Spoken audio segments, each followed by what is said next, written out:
Hi guys, good morning.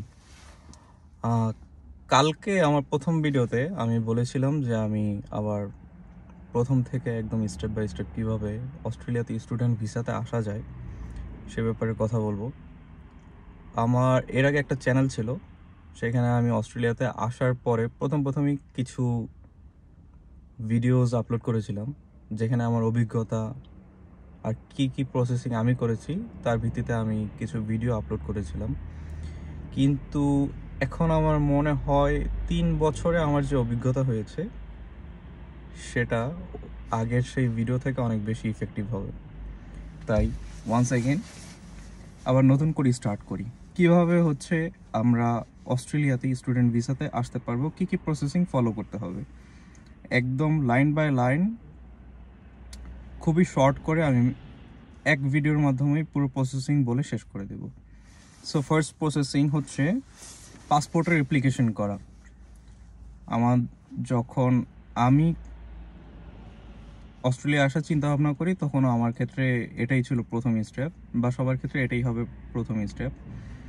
বা অনেকেই বলে বা সাজেস্ট করে যে আগে ভালো একটা এজেন্সি সার্চ করা, কিন্তু যখন আপনি এজেন্সিতে যাবেন তখন তারা ফার্স্ট কোয়েশ্চেন করবে আপনাকে পাসপোর্ট আছে, আইএলস করা আছে কিনা সেই বিষয়ে।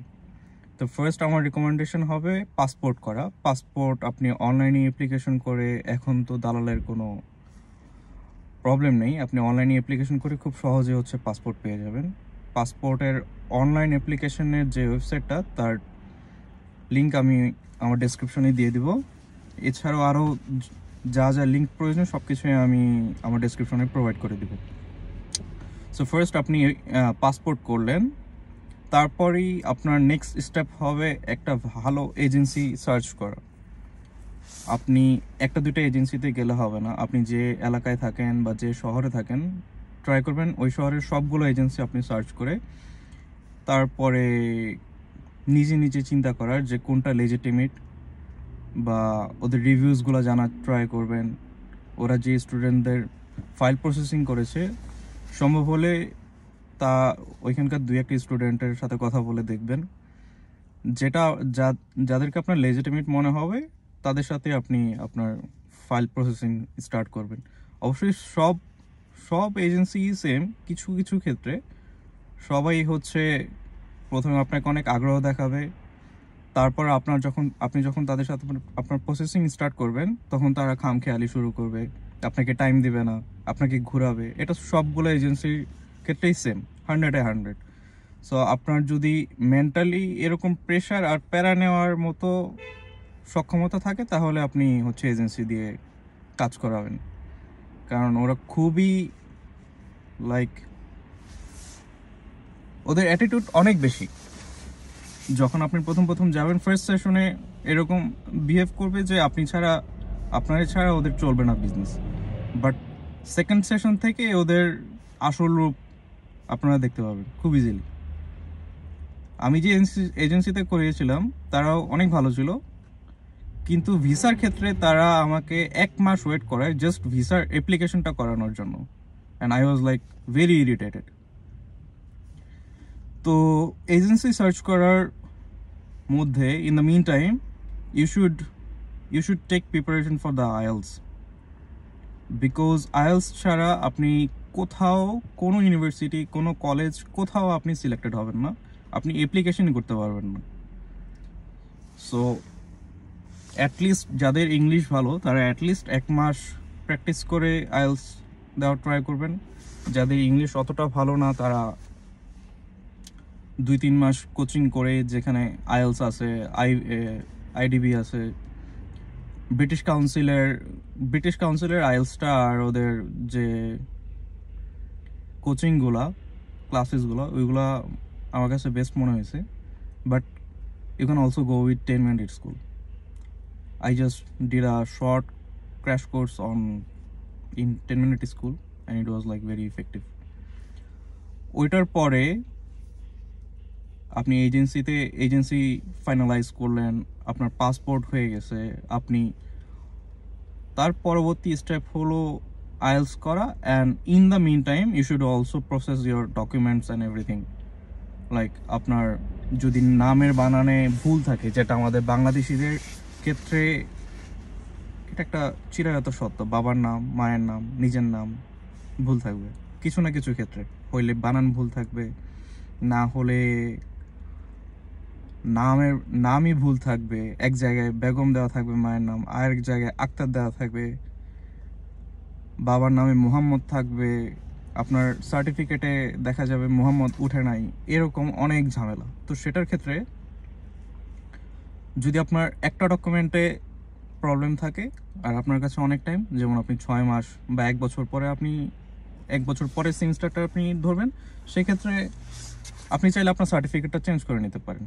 বাট আপনার যদি মনে হয় যে আপনি নেক্সট সেমিস্টারেই যাবেন, 3 মাস আপনার কাছে টাইম, তাহলে সেক্ষেত্রে সবাই এটাই রেকমেন্ড করবে একটা এফিডেভিট করিয়ে নিতে, যেটা আমিও করেছিলাম। আমার বাবার নামে বানানে ভুল ছিল, মুহাম্মদ উঠেনি। মায়ের নামে বানানে ভুল ছিল, স্পেলিং মিস্টেক ছিল। আমার সার্টিফিকেটে একরকম বানান ছিল, মায়ের এনআইডিতে আরেক রকম বানান ছিল। তো আমি এফিডেভিট করে নিয়েছি, আমার এটা নিয়ে পরবর্তীতে আর কোনো ধরনের কখনো ঝামেলায় পড়েনি। এছাড়াও আরও অন্যান্য ডকুমেন্টস আছে, যেমন বার্থ সার্টিফিকেট, জন্ম সনদটা ট্রাই করবেন ইংলিশে কনভার্ট করে ফেলার, তাহলে আর প্রবলেম হবে না। যত ধরনের ডকুমেন্টস আছে, আপনার এনআইডি, বাবার এনআইডি, মায়ের এনআইডি, এরপরে আপনি অ্যাসেট যা দেখাবেন, লিকুইড অ্যাসেট, এসব কিছুর দলিল থেকে শুরু করে ডকুমেন্টসগুলো সব নোটারি করে নিতে পারেন। আমার কাছে একটা রেজিস্টার্ড এজেন্সির নাম জানা আছে, যেটা থেকে আমি করাইছি আমার ডকুমেন্টসগুলো। ওদের পেপার বানানোর সিস্টেমটা আমার কাছে খুব ভালো লাগছে। আমি ওদের ফোন নাম্বারটা দিয়ে দেব, আপনারা কল করে ওদের সাথে কথা বলে, হোয়াটসঅ্যাপেও ওরা ডকুমেন্টস নিয়ে রেডি করে পাঠিয়ে দিতে পারে স্ক্যান করে, বা আপনি যদি ওদের সাথে কথা বলেন তাহলে সেক্ষেত্রে সেটা বেস্ট।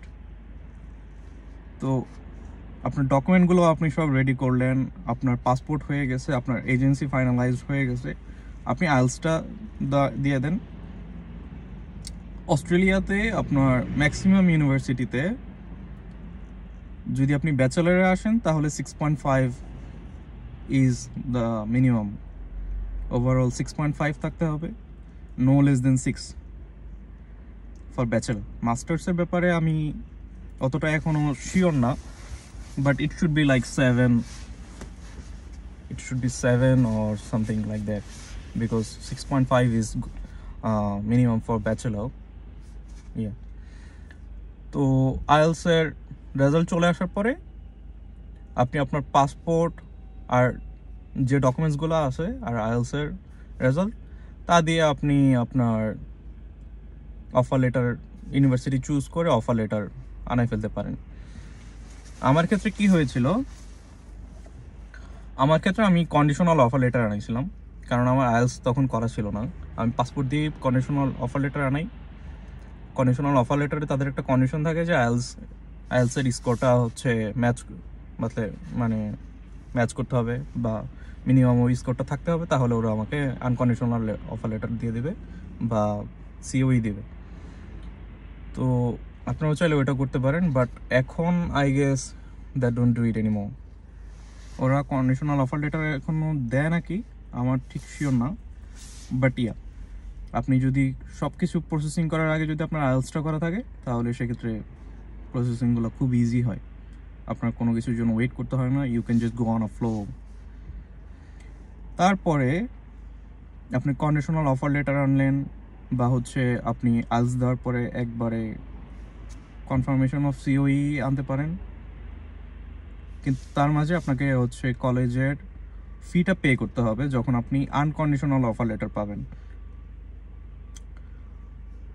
অনেকগুলা ইউনিভার্সিটিতে আপনার জেনুইন স্টুডেন্ট,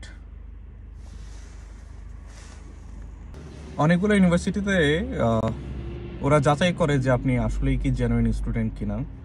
আপনার সাথে অনলাইন ইন্টারভিউ নিতে পারে, বা অনেক ক্ষেত্রে যেটাকে আমরা জিটিই বলি, জিটিই ক্লিয়ারেন্স, সেটা এখন অনেকগুলো ইউনিভার্সিটি ম্যান্ডেটরি করে ফেলছে। সো ওটার জন্য প্রিপারেশন নিতে হবে, ওটার জন্য প্রিপেয়ার থাকেন। ওরা আসলে এটা যাচাই করে যে আপনি কি আসলেই পড়াশোনা করার জন্য আসতেছেন নাকি অন্য কোনো কারণে। জিটিই ক্লিয়ার্ড হয়ে গেলে ওরা হচ্ছে আপনাকে আনকন্ডিশনাল অফার লেটার পাঠিয়ে দেবে। তারপরে আপনাকে পেমেন্ট করতে হবে। আমার মনে হয় বাংলাদেশের যতগুলো ব্যাংক আছে তার মধ্যে এনআরবিসি ব্যাংকটাই অনেক বেশি স্টুডেন্ট ফ্রেন্ডলি। আপনার এনআরবিসি ব্যাংক আছে, আরও একটা ব্যাংক আছে, ওইটার নাম আমার মনে পড়তেছে না। বাট টিউশন ফি দেওয়ার ক্ষেত্রে আমি মেবি এনআরবিসি ব্যাংক বা অন্য আরেকটা ব্যাংক ইউজ করছিলাম, সরি আমার এটা মনে আসতেছে না। বাট আপনারা ট্রাই করবেন সবগুলো ব্যাংকেই যে খোঁজখবর নেওয়ার, কারণ আমার it's been like 3.5 years। So fee pay করার পরে আপনাকে ওরা সিওই ইস্যু করে দেবে। তারপরে আর কি ভিসার অ্যাপ্লিকেশন, এর মধ্যে আপনাকে এজেন্সি অনেক হয়রানি করাবে। আপনাকে একসাথে কখনোই দেখা গেছে যে সবগুলো ডকুমেন্টসের কথা বলবে না, আপনাকে বলবে এই দুটো ডকুমেন্টস হলেই হয়ে যাবে, আপনি এই দুটো ডকুমেন্টস নিয়ে যাবেন, দেখবেন আরও দুটো ডকুমেন্টসের কথা বলবে। এরকম আমাদেরকে 2 মাস ঘুরাইছে। ওরা চাইলেই বলতে পারে যে সবগুলো ডকুমেন্টসের নাম দিয়ে বলতে পারে যে একসাথে নিয়ে আসতে পারেন, বাট ওরা কখনোই তা করে না। ওরা চায় আপনার টাইম ওয়েস্ট হোক, যেন হচ্ছে ওদের কাছে এটা প্রেশার না হয়, প্রেশার না পড়ে। সো এগুলোর জন্য মেন্টালি প্রিপেয়ার থাকবেন। এরপরে ভিসার অ্যাপ্লিকেশন আর বাকি সব কিছু এজেন্সিই করে। ভিসার অ্যাপ্লিকেশন করার পরে বায়োমেট্রিক, মেডিকেল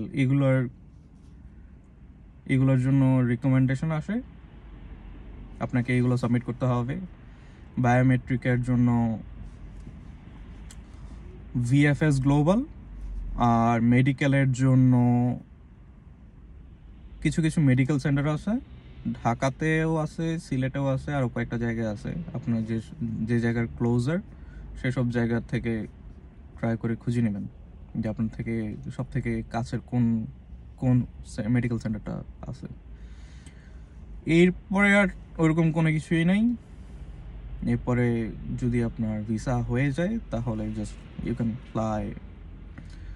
তো ভিসা হয়ে যাওয়ার পরে অস্ট্রেলিয়া আসার আগে কি কি কাজ করে রাখতে হবে তার জন্য সেগুলো আমি নেক্সট ভিডিওতে আপলোড করবো।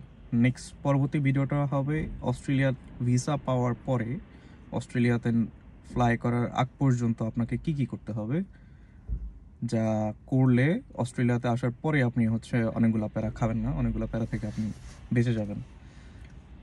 সো ওই ভিডিওটা যদি আপনি দেখতে চান বা হচ্ছে ওই ভিডিওটা আসার পরে আপনি যদি নোটিফাই হতে চান তাহলে চ্যানেলটা সাবস্ক্রাইব করে রাখেন। আর আপনার কোনো বন্ধুবান্ধব বা কেউ যদি আপনার সাথে হচ্ছে প্রসেসিং করতে চায় তাহলে তার কাছেও ভিডিওটা শেয়ার করে দিন। কোনো ধরনের প্রশ্ন, কোনো ধরনের কনফিউশন থাকলে কমেন্ট করবেন, আমি সর্বোচ্চ ট্রাই করব আপনার কমেন্টের উত্তর দেওয়ার। ধন্যবাদ। আসসালামু আলাইকুম।